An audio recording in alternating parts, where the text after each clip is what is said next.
pastebėjo tą knygą ant altoriaus padėtą, čia atkreipė dėmesį. Kokia ten knyga padėta? Katekizmas, o kada jį padėjo čia? Tikėjimo metą man nelabai svarbu, labai gražu, pirmą kartą matau, reiks ir kai grįšiu namo į Vilnių, reiks irgi kaip nors padėti, atkreipti dėmesį, kad popiežius labai daug kalba 20-metis katekizmo, jau 20 metų ta labai stora knyga gyvuoja.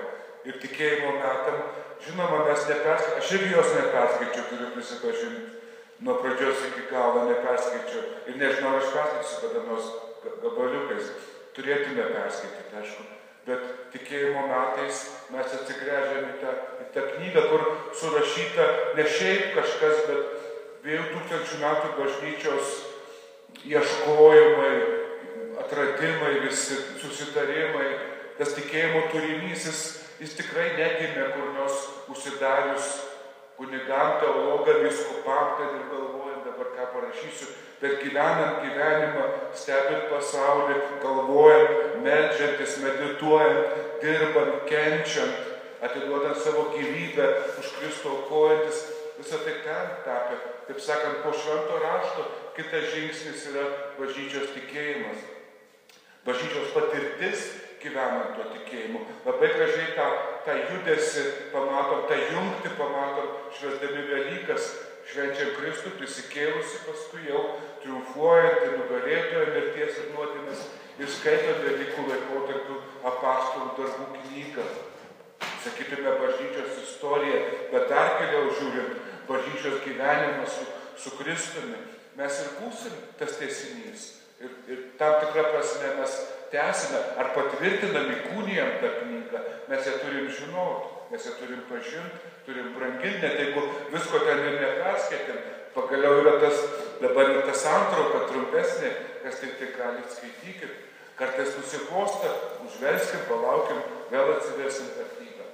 O aš kai jau pirmos komunijos nebuvo, gal tada būčiau perskaitęs, bet nebuvo nieko tokių planų visokių knygelių iš vargo tos bažnyčios ten mašinėlė prirašytų ir taip, perdavė kažką žodžiu, bet iki šiol atsimenu jau egzaminų drebėdamas prieš pirmąją komuniją išmokęs poterius ir kažkokias tas tikėjimo tiesas ir atsiminsiu visuomet, kai klebonas paklausė, kam reikalingas tikėjimas. Atsimenat pirmą katekizmo sakinį? Kam reikalingas tikėjimas? Nu kam, kad būtume sveiki, kad būtume laimingi, kad būtume turtingi, kad būtume jauni amžinai. Kam tikėjimas reikalingas? Kažką girdžiu jau tą žodį. Kad tikėdami turėtume ką? Amžinai gyvenimą. To neužmirškim niekada. Bažnyčios perspektyvoje visą tai, ką mes darom čia, maldos, pamaldos, mūsų liturgija, mūsų sakramentai, mūsų geri darbai, viskas galų gale mūsų kentėjimai, viskas galų gale susilieja arba turi tą galutinį tašką amžinai gyvenimą. Ne mirti, amžinai gyvenimą su Dievu. Labai sunku pasakyti, kas tas amžinasis gyvenimas. Mes nieks jo nepačiupinėjom, neparagavom ir visai galim įsivaizduoti jį. Bet to amžinojo gyvenimo esmė yra vienybė su Dievu, kažkokia nepertraukiama vienybė, gyvenimas su juo. Negalim žinot, teologai, aš labai myliu, mėgstu Česlovo Kavaliauskais, kitoj Lietuvos pusėje, kai Šeduorių vyskupijoje kunigas perėjęs per lagerius, mums liko jo verslas Naujasis testamentas, jis išvertė, kadangi graikų kalbą, kitas kalbas mokėjo, labai įsilavinę žmogų, buvo tokio gyvo tikėjimo, įstringo per radiją, per mažąją studiją, jis kelis metus kalbėdavo, aiškindavo šventą raštą, mes dar dabar kartais pakartojom tuos įrašus, tą balsą pažįstat, toks truputį užkimęs balsas. Tai jis kalbėdamas apie amžinybę sakydavo, kad amžinybė bus žmogiška. Jis labai tą mėgdavo pabrėžti, amžinybė bus žmogiška, sakydavo, ten įsiplės žmogiškosios meilės horizontai. Iškia, atsiskleis visą tai, paskui, sakė, tautų turtai bus sunešti, vėl rėmėsi ten kita šventų rašto vieta, kad visi pasiekimai žmonijos per šimtmečius, tūkstantmečius, tai ką pasiekė mokslininkai, išradėjai, kad visą tai kažkaip būtų bus sutelkta ten, įnešta, kad mes visi to naudosimės, to visų matymų, žinojimų, meilės pasiekimai, žodžiu, kažkokia būsena, bet tai tik spėlionės. Bet jeigu mes to neturime ir mūsų adventas, jis ne veltui prasideda kalbomis apie žinią apie tai, kad ateis Jėzus. Antrasis ateimas, kitaip sakant, mes tą perspektyvą iškart įsivedam, kad mes ne tik gyvenam tą bėgantį, besibaigiantį, tą trumpą, ribotą laiką, bet mes gyvename amžinybės perspektyvoje, virš kurios arba kurios kaip tikslas, kaip prasmė, vainikavimas yra pas Jėzus, kad mūsų gyvenimai teka į jį. Ir anksčiau labai tą bažnyčią pabrėždavo, šiais laikais, aišku, kažkaip kiti dalykai tarsi paėmė viršų. Aš seminarijoje Kaune 5 metus mokiausi, tai mes kiekvieną dieną kelis įkeidavom į pamaldas, į bažnyčią, ar adoruoti, ar vizituoti ten, kaip sakoma, ir koridoriui paveikslas, giltinė.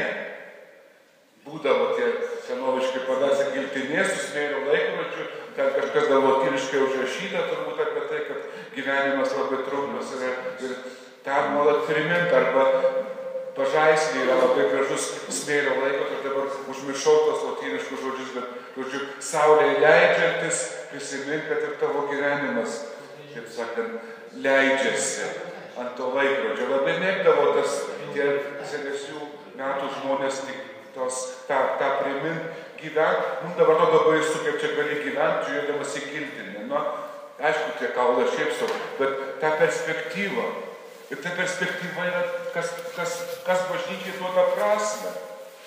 Aš žiūrėjau, gal ketvirtadienį buvo ta įdomi diskusija, pirmą kartą Lietuvos televizija buvo galima protingų žodžių klausytis apie bažnyčią. Net jeigu kritikuoja, vis tik buvo daug kas pasakyta protingai. Ta Tautos aikštė ir vedėjas, kur pinigų kartą veda tas laidos vedėjas ir ten buvo vyskupas Kęstutis Kėvalas ir rodė Tomą Viluską, tėvas Antanas Saulaitis iš Amerikos buvo pasijungę ir kita pusė Povilionė negarsioja, tai kritinė pusė.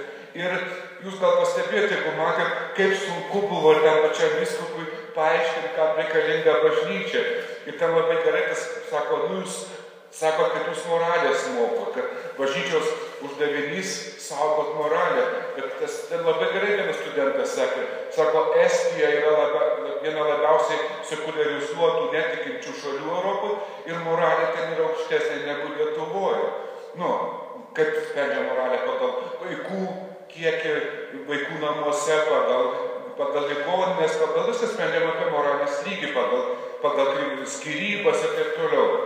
Našlaičius, elgetaučius, apie tautos moralinę būklę. Ir jis labai teisingai pasakė. Taigi bažnyčios nėra vienintelis tikslas skelbti moralę, nes mes labai dažnai susidurėme tą priekaištą, kad žiūrėkit tikinti žmonės ir jie patys, net kunigai, kažką padaro negražaus. Tai bažnyčios vienintelis pateisinimas, tas esminis bažnyčios pateisinimas yra tas, kad jinai veda žmonės į amžinąjį gyvenimą. Sielos išganimas, užmirštas sakinys. Aš pats jo nelabai ir supratau ir mėgau, kol taip siaurai labai žiūrėjau. Sielos išganimas, kas ta siela yra, kas čia dabar. Bet kuo toliau, kuo labiau į tą tikėjimą įsitraukia, įsigilinė, kuo labiau Jėzus tampa brangus, kuo labiau myli bažnyčią, iš tikrųjų myli bažnyčią ir nori, kad jinai gyvuotų, kad nelaikytųsi, kad jinai atliktų savo pašaukimą, tuo labiau matai, kad vienintelis arba svarbiausias bažnyčios uždavinys, kad jinai veda per Dievo tautą į amžinąjį gyvenimą. Kodėl aš turėčiau kažką imti už rankos ir tempti čia? Čia kartais būna įdomu, kartais ne. Kartais čia būna šalta, kartais čia būna kas nors kas mums nepatinka. Ar jūs visada labai patenkinti atėję bažnyčią? Nebūtinai. Kartais išgirstam, kartais susikaupiam tą maldą, kartais ne. Kodėl aš turėčiau kasdien kartotas maldas, į kurias aš negaunu to tiesioginio atsakymą? Klausimai sunkus ir juos atsako vienintelis dalykas, tam, kad turėčiau amžinąjį gyvenimą. Aš galiu paimti žmogų tempt už rankos arba brukti jam katekizmą, šventą raštą, skatinti eiti sakramentų, dėl to tik mylėdamas jo sielą, mylėdamas jo amžinybę, nes šioje žemėje visko gali būti. Ar mes tikėdami išvengiam skausmo? Žinoma, kad ne. Ar mes išvengiam ligų, mes meldžiamės, prašom, bet kiek tik labai gražiai tikinčių žmonių ir suserga, ir žūsta, ir jiem nesiseka. Ar mes mylėdami užsitikrinam, kad mus kas nors mylės? Būtinai. Ir kad priešai pavirs draugais? Nebūtinai. Jėzus ant kryžiaus visus mylėdamas, visiems atleisdamas, nepadarė draugais, nepadarė tų savo kankintų. Jie nesakė, o susikėdom, dabar mes Jėzau būsim tavo bičiuliai per visus amžius. Nepadarė, mūsų gyvenime tas pats. Ir kartais netgi priešingai tikėjimas sukomplikuoja viską. Kažkokios atsiranda sunkumai ir kartais santykios ir visur kitur ir sprendimai, kurie būna sunkus. Ir kartais turėti prieš srovę tikėdamas, nepatogiai, nenaudingai savo, kažko atsisakydamas, daugybę komplikacijų gyvenime. Atrodo daug atimta pusė ir tau daug lengviau bus gyventi. Taigi pateisinimas vienintelis tam, kad turėčiau amžinąjį gyvenimą. Nesvarbu, kaip mes jį suvokiam. Vieni gal labai siaurai ten, kaip tik tai kažkas ten, kad ramybėj ten bus ir viską matysi angelus, klausysi ten jų giesmių, bet ta esmė, kad Jėzus bus mūsų, tas turtas, amžinasis turtas, neatimamas, kad mes būsim panardinti į visą tą grožį, šventumą, paslaptį. Nežinau, čia galim kalbėti, aš nesu mistikas, bet mistikai kalba kalbėti. Ir tas duodavo kunigam jėgų. Esu skaitęs labai gražiausią knygelę apie kunigystę, kurią suskaitėsi yra Tumo Vaižganto, pavadinta feljetonais kažkodėl, 24 metų jaunam kunigėliui feljetonai. Tokia nestora knygelė ten. Ir ten tokie apsakymai jo. Labai gražiai, jis kažkur čia Žemaitijoje, kur nors buvo Aukštaitis nuo Svėdasų, bet čia kažkur, aš nesimenu, kažkur jis yra kunigavęs iš Žemaitijoje. Ar Mosėdė, ar kur? Sako kažką jau, Mosėdė, bet dar kažkokio vietoje jis yra. Jis labai visur mėtomas buvo. Tai aš žinau, kad Stakiuos parapija, bet čia ne Žemaitija, kur aš buvau krikštytas Stakiuos prie Jurbarko, tai ten jisai metus laiko buvo, prie Bonos mažos parapijos, paskiau iškėlė Vilnių. Tai jis rašo jaunam kunigėliui, ten labai gražių dalykų, jeigu kada norėsim dabar ir Vaižganto raštą išėjo, tai yra ta knygelė, gali ir ne kunigai pasiskaityti, aišku. Ir ten toks kaip priegiesmis, kunigėlį neleisti savo širtelį ataušti. Neleisti savo širtelį ataušti. Jis kalba, kaip kunigai turi vaikus mylėti, kaip turi senelius mylėti, kaip turi paveiksliukų duoti, viską kaip gražiai. Ir vienoje vietoje ir apie Davatkas labai gražiai rašo. Labai gražiai apie Davatkas, kaip jisai, kaip jam anksčiau Davatkos nusibostavo klausykloje, tą patį kalbą, bet paskui kaip jis suprato, kad čia jų visas gyvenimas, sako, aš taip susigėdau, tada savo tokio irzlumo. Ir jisai pasakoja ten savo krikšto mamos, kaip jinai visą dieną dirbdama nuo ryto iki vakaro tos darbus. Sako, aš vakarė matydavau klėtelį, aš jau gulėdavau lovoj, sako, ne dar meldžiasi, balta visą kaip angelas, dar kalba poterius savo kasdienius. Labai gražiai, niekas taip gražiai, kad Davatkas neparašė kaip Vaižgantas, gali skaityti ir džiaugtis. Tai va, tai jis rašo atvejį, kaip jis buvo vežamas pas ligonį. Ir, kunigai, žiemą kažkur ten susirinkęs, sėdėjo prie stalo, valgė, vakarieniavo, kalbėsiu, šilta, jauku, ir apie ką pakalbėti, ir barbarė duris, ir nebuvo telefonų jokių mobilių, kurios gali neatsakyti, jeigu matai, kad čia ne tas numeris. Tai ir pas ligonį mirštantį žmogų, ir eina, meta tą stalą, keliasi nuo stalo, velkasi, kailį nuskrandė, sėdasi į roges ir veža kažkiek, nežinai, per tas pusnis. Ir dėl to važiuoja kunigas, dėl to jisai gali labai lengvai pakilti, pašokti nuo to stalo, dėl to, kad jisai veža amžinojo gyvenimo viltį. Dėl to, kad jis važiuoja, eina dalyvauti sielos išgelbėjime. Kito motyvo nėra adekvataus to lygos motyvo, kuris padėtų tam kunigui šitaip elgtis. Ir anksčiau tas buvo. Ir mes turim, sakau, mes galim tų žodžių nevartot, bet perspektyva ta.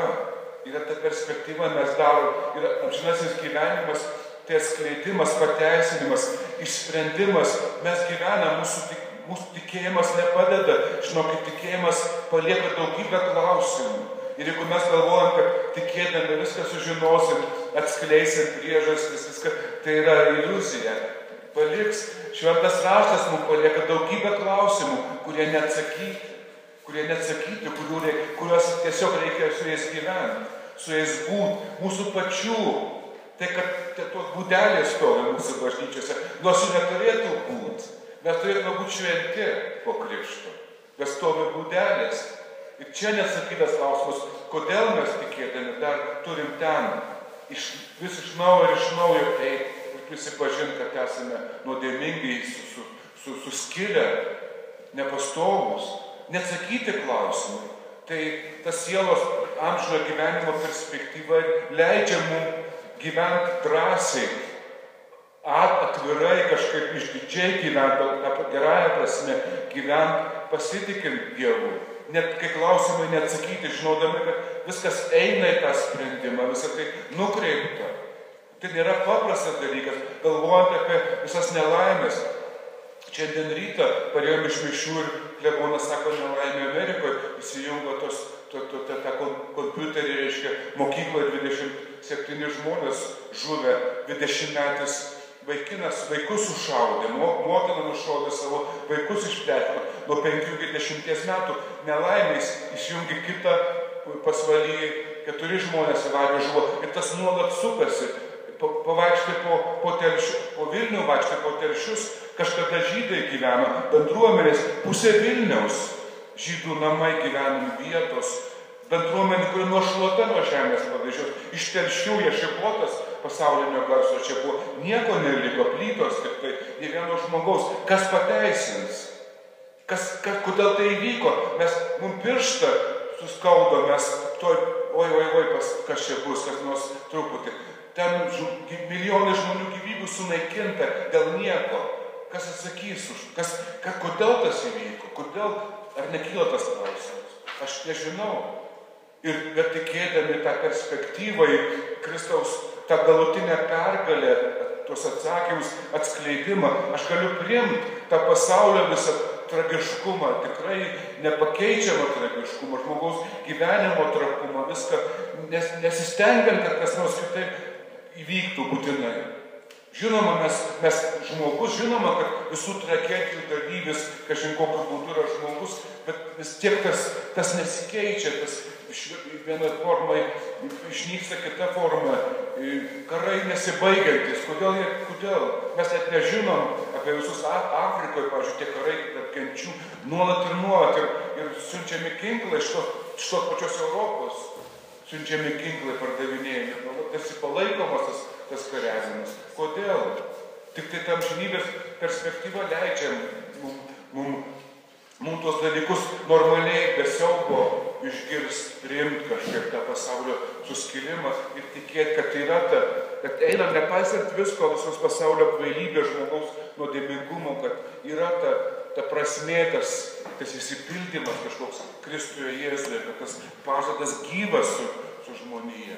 Ir kad bažnyčia, tas laivas, iš tikrųjų laivas, ne šiaip savo išsigelbėjusių tokių išdidžiai stovinčių ten laivas, bet kuris vis ima ir ima kitus žmonės. Ir veža į tą, neša savo priemonę, savo tikėjimo turinį, savo sakramentai, savo maldomis neša į išgelbėjimą, į ištraukimą iš tos nuodėmės ir mirties nasrų. Jeigu tos grėsmės nebūtų, jeigu to pavojaus nebūtų, mes dabar apie gailestingumą labai daug, ypač Vilniuje, kadangi tas paveikslas, seselė Faustina gyvenasi, bet kam gailestingumas, dėl ko jis toks svarbus, dėl ko Faustina taip džiaugiasi, girdėdama dėl to, kad matė tą pavojų, kuris kyla žmogui. Pražūtį. Mes galim to nematyti, ne taip įsivaizduoti, ne tais pavyzdžiais galbūt, bet ta begalinė įtampa ir siela, kuri turi būti išgelbėta. Kitaip sakant, žmogus, kuris turi būti išgelbėtas. Žmogus, kuris turi būti pataisytas. Ir šventoji dvasia užtarianti mus, kažkaip perrašanti tuos likimus. Aš laukiu to, aš trokštu. Labai vėlgi Kavaliauskas, jau baigsiu, Kavaliauskas kalbėdamas apie tą eschatologiją, tas yra toks painus žodis, apie tą antrąjį Kristaus atėjimo laikų pabaigą, tą pergalę Dievo karalystės įsipildymą, jis atkreipdavo dėmesį, reiškia, Apreiškimo knygoje yra raitelis. Raitelis šuoliuoja Kristus per istoriją, baltas raitelis labai panašus į mūsų vytį. Šuoliuoja ir jo apsiaustas, apšlakstytas krauju. Tik Kavaliauskas sakydavo, neapšlakstytas, sako, ten išvertęs, sako, pakrapytas, sako, sumirkytas, sumirkęs kraujas apsiaustas. Ir atsakymas, Kristus šuoliuoja per istoriją, per žmonių likimus ir suima, ant savęs suima. Mums dabar tas paslaptis, bet tik jame tas bus atsakymas. Tik jis gali būti tas galutinis paaiškinimas viso to. Suima jūsų visas ašaras, visas nelaimės, visų žmonių, tų, kurio netgi nemato bažnyčioje, jis surenka ant to savo baltojo apsiausto viską. Ant jo ir ta žydų nekaltai žuvusių vaikų, moterų, senelių kraujas, visą tai. Mes tą turim prieš akis.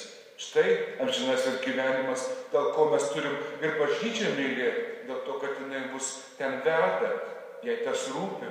O visa kita bažnyčia padės, nepadės, politikoje dalyvaus, nedalyvaus, jeigu turi kunigai išminties pasirengimo, tegu dalyvauja kur nori, tegu ministrais būna, jeigu jie pasirengia tam ar dar ką nors, visą kitą.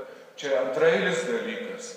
Bet svarbiausia, kad mes tą matytume perspektyvą, gražią perspektyvą, vilties, ne kokio nors siaubo, kad ten bus švaistomas ir dalgiais ar konas, ar ten siaubo filmai kokie nors, bet Kristaus pergalė, ir kurie atsakys į viską, kiekvieno mažiausio žmogelio, nepastebimo žmogelio gyvenimo paslaptį, kur viskas bus tarsi pateisinta, atskleista, iškelta, pirmiausia geri dalykai, mūsų geri dalykai, tos pastangos, kurių niekas nepamatė.